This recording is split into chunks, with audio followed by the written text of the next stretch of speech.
Assalamualaikum warahmatullahi wabarakatuh. Perkenalkan, nama saya Andi Abdillah dengan NIM S1S1 pada kali ini saya akan menjelaskan object oriented modeling dari activity diagram. Nah, apa itu activity? Jadi activity yaitu untuk menspesifikasikan perilaku penggunaan tetap dari level yang berbeda. Contohnya itu mendefinisikan perilaku dari operasi form individual instruksi. Kemudian contoh selanjutnya yaitu modeling the course of action of use case. Jadi melakukan modeling dari kelas aksi dari use case. Kemudian contoh selanjutnya yaitu modeling fungsi dari proses bisnis. Kemudian activity dari activity adalah arah grafik yang dibagi menjadi dua, yaitu nodes dan edge. Nodes yang berarti aksi dan atau activity, kemudian edge untuk mengontrol dan alur objek. Kemudian alur kontrol dan alur objek menentukan suatu eksekusi, menentukan pengeksekusian. Nah, kemudian opsionalnya ada parameter dan pre and post conditions. Nah, kemudian action itu adalah elemen dasar untuk menspesifikasikan perilaku pengguna tetap. Kemudian atomik tapi bisa dibatalkan. Lalu tidak ada peraturan spesifik untuk mendeskripsikan aksi, seperti definisi dari natural language, bahasa natural, atau bahasa pemrograman yang lainnya. Kemudian proses penginputan nilai untuk menghasilkan nilai hasil. Kemudian special notation dari sebelum penentuan tipe dari aksi sangatlah penting. Jadi bagian kedua yaitu event based action dan call behavior actions. Kemudian edges yaitu fungsinya untuk menghubungkan activity atau action ke activity yang lainnya. Kemudian mengekspresikan dari hasil yang dieksekusi. Tipenya ada dua, yaitu control flow edge dan object flow edge. Nah, control flow edge itu menentukan hasil di antara kedua nodes. Kemudian kalau dari object flow edge yaitu digunakan untuk pertukaran data atau objek. Nah, seperti ini gambar di samping. Di sini ada action 1, action 2, dan action 3. Control flow-nya yaitu yang ini dan garis-garis ini. Kemudian di antara action 3 dan action 4 yaitu ini tuh object flow yang biasa digunakan untuk pertukaran data atau objek. Nah, kemudian ada guard atau condition. Conditionnya itu yang ini. Misalnya sini condition G, guard G, yaitu untuk mengontrol dan alur objek. Hanya digunakan untuk melanjutkan jika guard itu mengevaluasikan jika true, reply to true. Nah, kemudian ada token. Token yaitu mekanisme koordinasi virtual yang dideskripsikan dari eksekusi yang benar. Nah, kemudian di sini yaitu mekanisme koordinasi virtual yaitu tidak ada fisik komponen dari diagram atau tidak dijelaskan, tidak dilapangkan di diagram. Kemudian ada mekanisme grants the execution permission to actions. Nah, di sini dijelaskan bahwa jika action menerima token, maka aksi tersebut atau aktivitas tersebut bisa dieksekusi.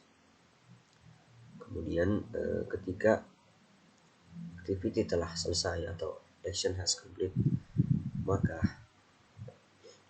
token yang dialurkan ke subsequent activity dan eksekusi dari action tersebut ke trigger. Dan kemudian guard bisa di prevent replacing token, yaitu token are stored di node yang sebelumnya, misal dari action 1 ke action 2 ke action 1. Nah, kemudian ada control token dan object token. Nah, control token dan object token terbagi menjadi dua, yaitu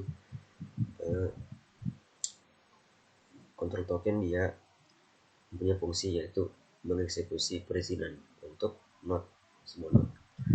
Nah, lalu kalau object token itu fungsinya untuk mentransfer data dan juga mengeksekusi perizinan.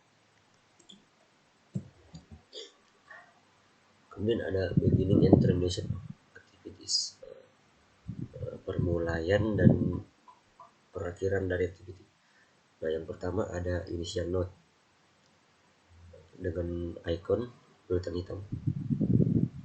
Nah, initial node ini dia tuh fungsinya untuk memulai pengeksekusian dari activity. Kemudian yang kedua yaitu menyediakan token untuk keluaran edge, untuk semua keluaran edge. Kemudian yang ketiga yaitu menyimpan token sampai token tersebut diterima oleh nodes, sukses diterima oleh nodes. Dan yang keempat adalah multiple initial atau seluruh initial nodes untuk model concurrency. Dan kemudian ada activity final node, yaitu ikonnya bulatan hitam, kemudian ada lingkaran hitam lagi di luarnya. Nah, fungsi yang pertama itu untuk memerhatikan semua alur dari activity. Kemudian token yang pertama dari activity final node memerhatikan di entire activity seperti concurrency, subpage, include. Dan kemudian ada yang kedua itu kontrol yang lain, dan token objek telah dihapus kecuali token objek token sudah siap dipresentkan untuk keluaran parameter dari activity. Nah, kemudian ada flow final node yang icon ini itu bulatan, kemudian ada icon silang dalamnya. Fungsi itu yang pertama untuk menghentikan eksekusi path dari activity. Kemudian yang kedua yaitu semua token yang lainnya dari activity remain unaffected atau ditetapkan. Kemudian di sini ada alternative paths atau alternative paths dari decision node, yaitu percabangan. Nah, alternative paths dari decision node itu untuk menentukan percabangan. Kemudian untuk men-switch point, menentukan poin dari token. Kemudian keluaran edge mempunyai guard. Nah, di sini contohnya itu action 1, action 2, action 3. Nah, kemudian di action 1 itu ada percabangan.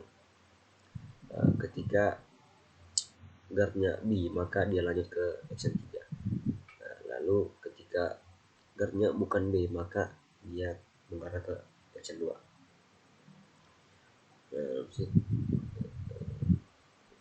Terus decision paper, spesifikasi dari perilaku dari necessary for the operation of the guards. Dan yang kedua itu mengeksekusi must not have side effects. Nah, selanjutnya ada alternative paths atau merge node. Jadi alternative paths dari merge node ini dia tuh kebalikan dari decision node. Nah, jika decision node dia tuh percabangan, maka kalau merge node ini penggabungan dari semua node. Nah, dia tuh merge node itu membawa alternatif subnet secara bersamaan. Nah, kalau decision node kan dia tuh jika guardnya B maka action 3, jika guardnya bukan B maka action 2. Nah, dia tuh terpisah karena ada percabangan. Nah, sedangkan merge node dia tuh sama-sama atau mengkombinasikan dari merge nodes. Nah, misalnya di sini tuh ada initial node, kemudian ada add connector. Nah, setelah connector ada percabangan di sini yang selanjutnya itu menulis exam. Nah, jika grade-nya tidak sama dengan 5 maka selesai. Tetapi jika grade-nya sama dengan 5 maka dia melakukan kembali perulangan murid exam, tulisan exam. Nah, kemudian di sini ada contoh alternative patch. Di sini ada initial node. Yang pertama itu register. Nah, di sini ada percabangan. Tapi dia tuh register. Kemudian jika tempatnya tersedia maka dia memilih grup. Kemudian selesai. Dan jika tempatnya tidak tersedia maka dia masuk ke list, tunggu waiting list. Kemudian selesai. Nah, ini contoh dari alternative patch. Dan kemudian ada concurrent patch atau parallelization node. Nah, dia ini jika yang tadi itu percabangan dilakukan secara satu-satu, kalau parallelization node itu dilakukan secara bersamaan. Nah, contohnya di sini register, yaitu bisa melakukan dua aktivitas sekaligus, yaitu melakukan participate in assignment dan juga add lecture. Nah, dan juga sama-sama lagi melakukan write exam kalau selesai. Nah, berbeda dengan yang tadi, dia itu melakukannya satu-satu, tidak bersamaan. Nah, kemudian ada synchronization node.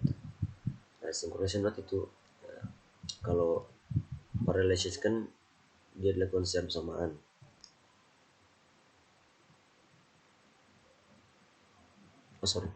Kalau parallelization node itu dia dilakukan secara bersamaan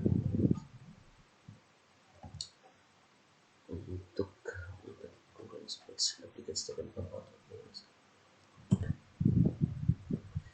jadi synchronization node itu untuk menggabungkan concurrent subnets dan fungsi juga untuk melakukan proses token. Di sini ditunggu sampai token represent atau incoming edge yang akan datang, kemudian menggabungkan semua kontrol token di dalam satu token dan menjalurkannya lagi, kemudian pass on all object tokens. Dan logonya dari synchronization node itu seperti ini.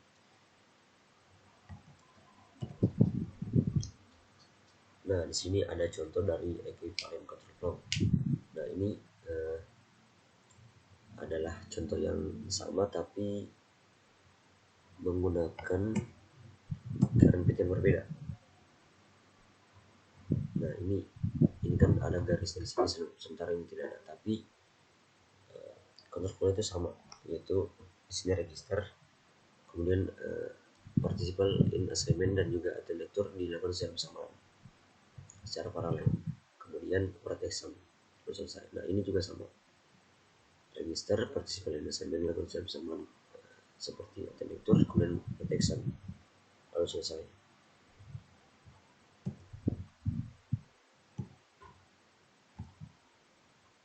Nah, kemudian di sini ada contoh contoh dari membuat dan mengirim undangan kepada meeting. Membuat dan mengirim undangan meeting. Nah, di sini while invitation are printed, ketika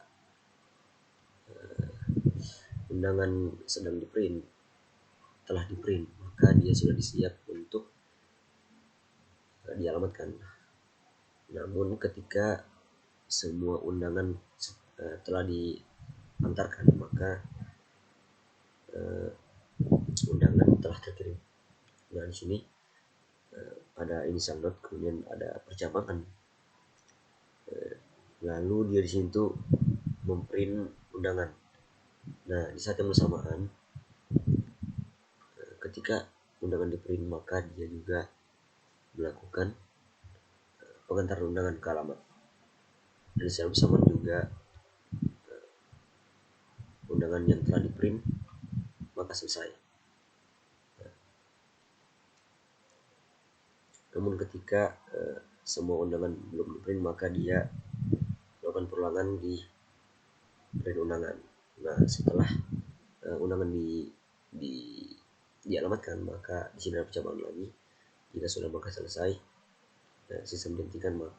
Kemudian jika semua telah dialamatkan, maka undangan telah dikirim. Sudah selesai. Nah, kemudian di sini ada conduct lecture dari perspektif student atau pelajar. Nah, di sini tuh berbeda. Yang membedakan yaitu decision inputnya.